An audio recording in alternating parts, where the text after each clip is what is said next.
Welcome back to Trust Me, Bro.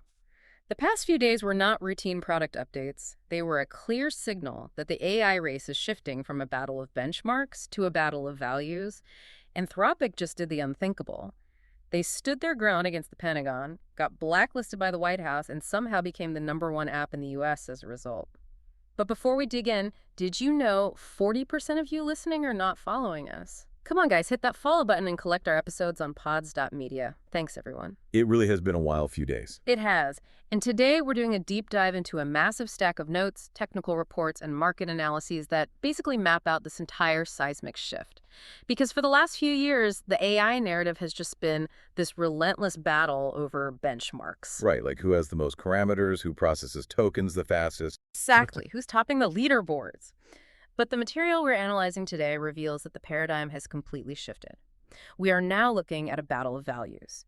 So our mission for this deep dive is to understand the mechanics of how a rigid moral stance, which, let's be honest, traditional business logic would call financial suicide, somehow engineered the most aggressive user acquisition event we've seen in recent tech history. It's a critical inflection point for the industry. But we're looking at a scenario that perfectly illustrates what happens when hard-coded corporate principles just collide head-on with federal government interests. Because the assumption has always been that defense contracts are the holy grail. Oh, absolutely. Yeah. In Silicon Valley, that is the ultimate prize. It's the reliable, recession-proof capital that you desperately need to fund these astronomical compute costs.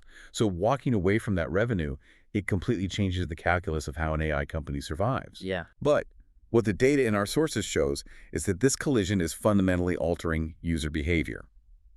The broader context of trust is now demonstrably competing with raw computing power as the main driver of adoption. Okay, let's unpack this. Wait, I need to stop myself. No ellipsis. Okay, let's unpack this because we need to establish the inciting incident clearly. The catalyst for this entire sequence of events is detailed in our sources as the supply chain standoff. Right. And this wasn't just some minor contractual dispute or a disagreement over pricing. This was Anthropic, the organization behind the Claude AI models, engaging in a direct high-stakes standoff with the Department of Defense. Yeah, and the specifics of this refusal are what make the situation so unprecedented. Anthropic operates using what they call constitutional AI. Which isn't just a PR document. No, not at all. It's not a corporate policy you just signed during onboarding. It is a hard-coded set of ethical boundaries that govern the model's behavior at a foundational level. And the reports indicate that for this specific government contract, the requirement was to basically bypass or loosen those guardrails. And Anthropic drew a hard line. They did. They specifically blocked Claude from being deployed for two highly sensitive applications: mass domestic surveillance and autonomous lethal weapons. Wow. Yeah, they completely refused to alter the model's architecture to accommodate those defense requirements, and so the deal collapsed. That decision just sets up a fascinating tension, especially when you consider the sheer scale of government defense budgets in the AI sector. But we have to look at the immediate political fallout from that refusal. And to you listening, it is vital to note that we are examining these events purely as analysts. We are impartially reporting the facts provided in our sources without taking any political sides or validating either viewpoint. Absolutely. We're just looking at the mechanics of their reaction. Right. And the reaction from Washington was swift and severe. According to the reports, President Trump explicitly ordered federal agencies to initiate a phase-out of Anthropic technology from their systems. And following that directive, Defense Secretary Pete Hegseth officially designated the firm as a supply chain risk. And that specific terminology is historically profound. Supply chain risk. Yeah. We need to view this objectively as a structural clash between federal defense requirements, which naturally demand flexible, unconstrained tools for national security, and strict AI safety protocols designed to mitigate catastrophic misuse. Because usually that label means something very different. Exactly. The label supply chain risk is almost exclusively reserved for foreign hardware manufacturers or compromised network infrastructure. Applying that designation to a domestic software company, Not because their code is vulnerable to foreign adversaries, but because their internal ethical guardrails restrict government use. That is a completely new paradigm in tech-government relations. It totally redefines the concept. It does. It redefines risk from a hardware vulnerability to an ideological incompatibility. Which effectively places the company in an impossible position. You have the White House actively initiating a phase-out across federal agencies, and defense officials publicly warning against the integration of the software. It's a massive hit. By all conventional business metrics, losing access to the federal sector and carrying that supply chain risk label should have triggered an immediate collapse in enterprise confidence. But here's where it gets really interesting. The public and market reaction did the exact opposite. The complete opposite. Instead of cratering the user base, this government blacklist actually catalyzed a mass migration. Claude didn't just see a bump in traffic. It captured the #1 spot on the U.S. Apple App Store free rankings. It leapfrogged massive, entrenched competitors like ChatGPT and Gemini. And the metrics on this are striking. The analytics in our stack show a surge of over 60% in free users since January alone. 60%. Yeah, and the nature of this growth is what demands attention. This was not a slow, organic adoption curve driven by a new feature release or some 9-figure marketing campaign. This was a reactionary wave. People voting with their downloads. Exactly. Users are observing the geopolitical friction, seeing a company refuse to compromise its architecture for a lucrative defense payout, and they are consciously migrating to that platform. It is a tangible example of values becoming the primary utility for a specific demographic. They are utilizing the platform specifically because of its constraints, not in spite of them. But let's look at the mechanical reality of that migration. Because a 60% surge in daily active users is an operations nightmare, which brings us to what the sources call the success tax. The success tax, yeah. When millions of users suddenly pivot to a single platform, the infrastructure cannot simply bend to accommodate them. Over a 48-hour period following that App Store surge, Claude was functionally crushed under the weight of its own adoption. Users were just hitting a wall of HTTP 500 and 529 errors. That infrastructure reality check is a crucial counterweight to the narrative of public trust, because even a highly principled, highly trusted AI model is bound by the rigid physical limitations of server architecture. You can't just wish more servers into existence. No, you really can't. The load balancers were effectively overwhelmed. Provisioning compute for a sudden, massive influx of platform refugees isn't something you can seamlessly spin up overnight. You are dealing with token generation limits, concurrent connection caps, and the hard ceiling of available GPUs. And the sources outline that this surge resulted in 2 major global outages. Anthropic systems simply ran out of available compute. It really highlights the physical bottleneck of the AI industry. Public sentiment can shift in a matter of hours based on a news cycle. But provisioning physical data centers, securing those H100 clusters, optimizing the networking backbone that takes months, if not years. Right. The data shows Anthropic is currently scaling their infrastructure at a wartime pace to bridge that gap. The existential challenge for them right now isn't acquiring users. It's managing the latency and uptime for the millions of users they just acquired. It's the friction between software virality and hardware scarcity. That is the defining operational hurdle of this entire event. If they cannot stabilize the compute layer, the ideological victory of that App Store surge will erode rapidly. Users will just go back to the platforms that actually load. Which makes their next strategic move seem incredibly calculated.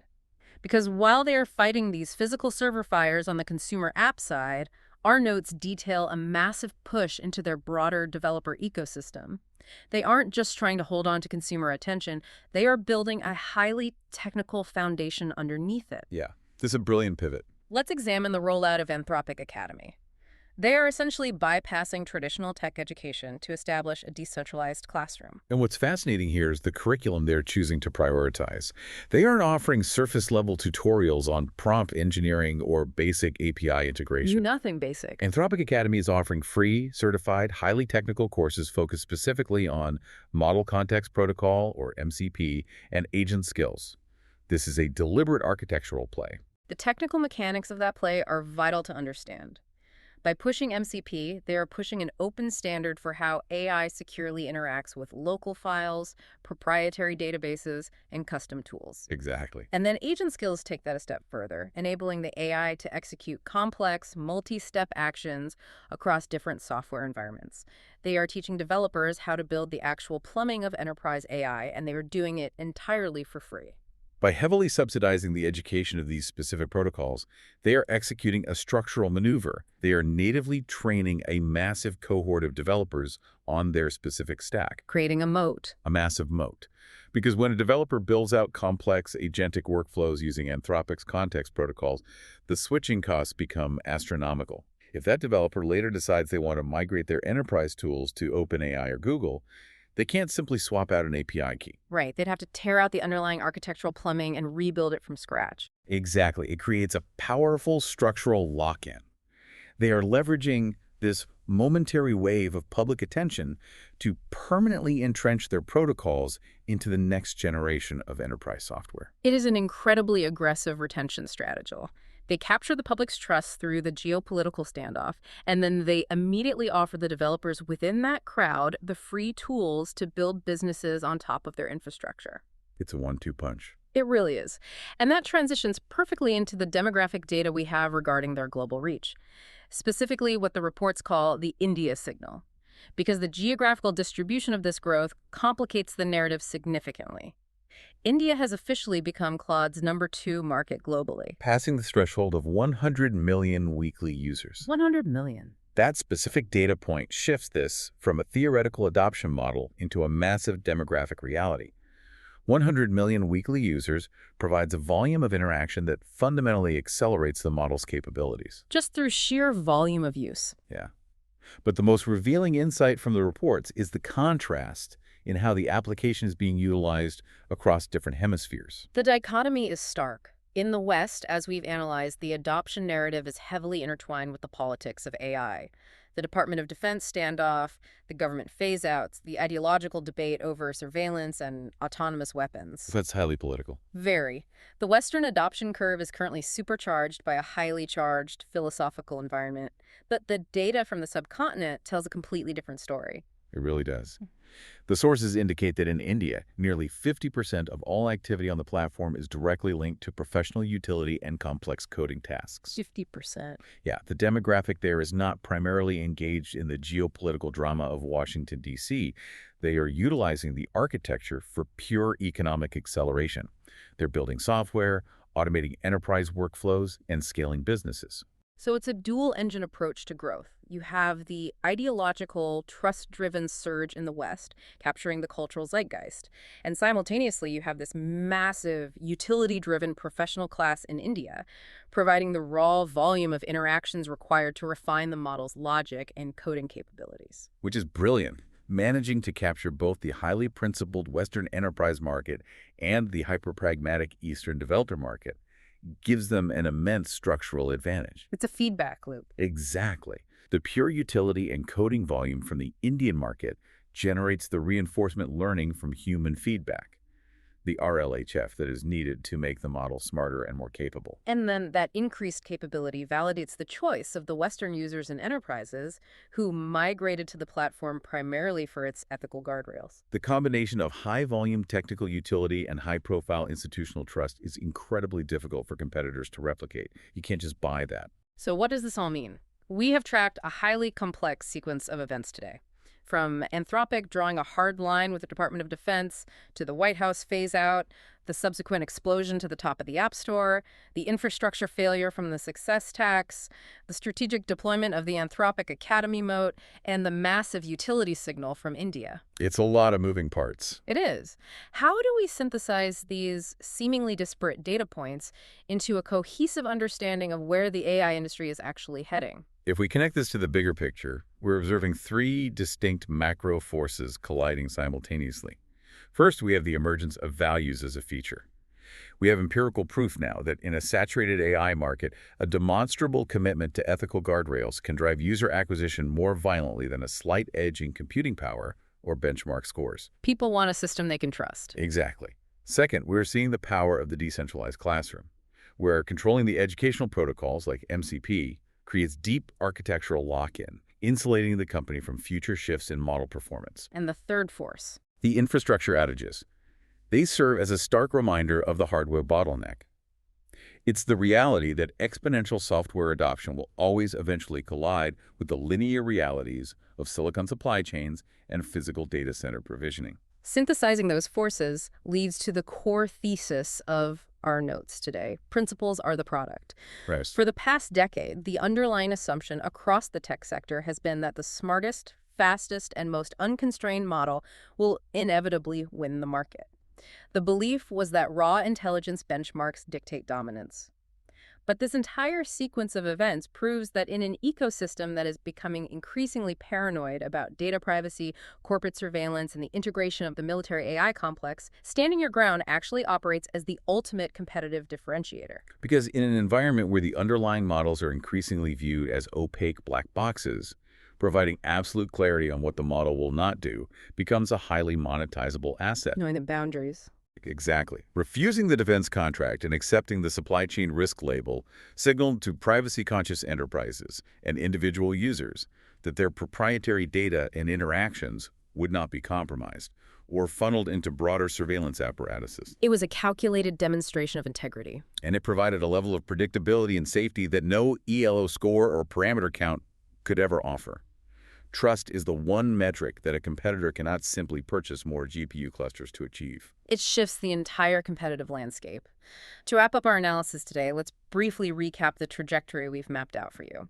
We examined how a rigid adherence to hard-coded model constraints, specifically regarding lethal autonomous weapons and domestic surveillance, resulted in an immediate federal phase-out and severe political backlash. A huge risk. But yet, instead of destroying enterprise confidence, that specific refusal triggered a record-breaking migration, pushing the platform to the #1 spot on the App Store and overwhelming their physical load balancers in the process. Concurrently, we saw how the company leveraged that momentum to permanently entrench their architecture via developer education, while simultaneously capturing a massive, utility-focused market of over 100 million users in India. Which is incredible execution. And this raises an important question, and it is a dynamic I encourage you to scrutinize as the technology landscape continues to evolve. What's the question? As artificial intelligence models trend toward commoditization, as they become increasingly indistinguishable from one another in terms of raw intelligence, coding capability, and standardized test scores, will a company's strict moral architecture and their proven willingness to walk away from billions in government capital become the ultimate uncopyable monopoly of the future? It is a profound structural question. You can copy an open source architecture, you can replicate a protocol, but replicating the market trust earned by walking away from a defense contract is a completely different challenge. We hope this analysis provided you with a deeper understanding of the mechanics driving the current tech landscape. Keep analyzing the architecture beneath the headlines, continue questioning the broader implications of these market shifts, and we will catch you on the next deep dive.